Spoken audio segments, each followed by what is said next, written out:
Okay, this is a video on ancient Greek skepticism. And unlike the other Greek philosophies I talked about in other videos, the word skepticism is still in play in modern verbiage. In other words, if you're a skeptic, you know what it is, right? You're critical of beliefs, of certain things. You might not believe what someone's telling you. In a way, that's what the ancient Greek skepticisms were. And it was a philosophy founded by a man named Pyrrho. Let's write his name over here, Pyrrho, and not the pyro like in fire. Pyro, which would be written without the two R's, right? But just actually, there's two R's. That's pyro, it meaning fire. So he wasn't associated with fire, but perhaps he had red hair. Who knows? And he lived around 360 BC.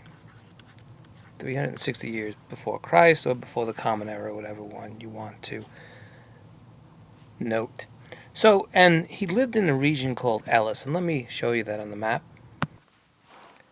So he lived in the western part of what would be called Greece, in this area over here, where there's a familiar city called Olympia. I'm sure we're all familiar with that, with the Olympics, roughly around here somewhere.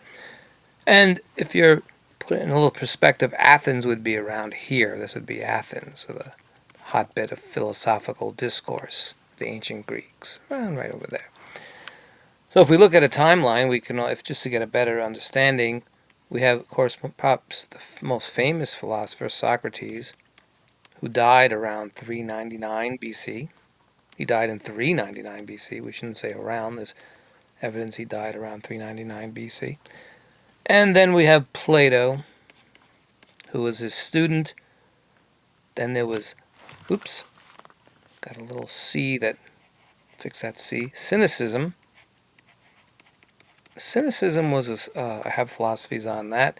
That perhaps came about in 365 BC, roughly around that time frame. And the Cynics rejected all materialism. And then you have, coming after Cynicism, you have Skepticism under Pyrrho, which is around maybe 360 BC, so not too far after that.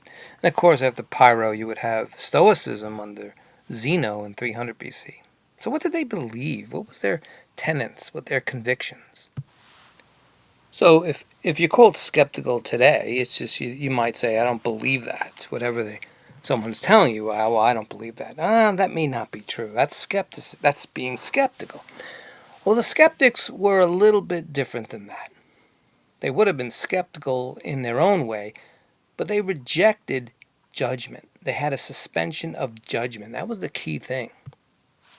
So let's write that down. They had a suspension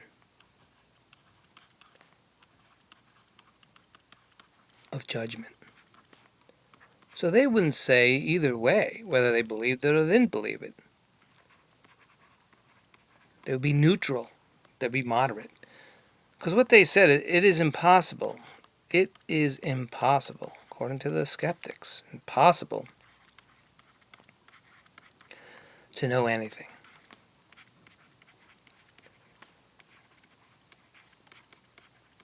With absolute certainty.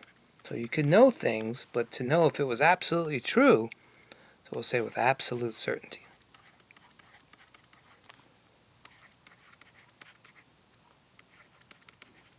That's the key right here. So in other words, for every proposition, for every thing that came up, they would say there were equally compelling arguments on both sides. So a thing that they did is they have tried to avoid convictions, beliefs, but they wouldn't reject them. So that's the kind of boundary that they were in. They said you should avoid universal truths because they wanted to achieve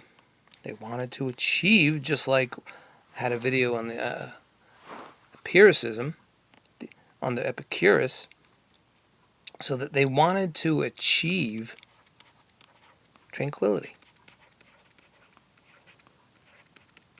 be free of stress and disturbance. free. They didn't want disturbance. They wanted to be free of disturbance.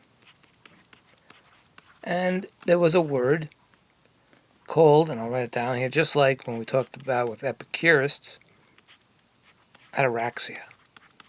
That's free of trouble, free of disturbance.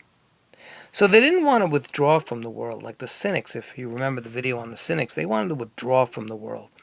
And that's not what they were thinking about. The skeptics, they wanted to be neutral. That's the best way to think about it. So any kind of debate, they were moderates. They were neutral. They just didn't want to avoid confrontation by not believing. That's what probably we would think about in our modern viewpoint. So again, just remember that one of the big things here, just suspension of judgment. Be moderate. Be neutral. There's no way you can know anything with absolute certainty. And find tranquility. Just like the Epicurists under Epicurists. Alright, that's our video today.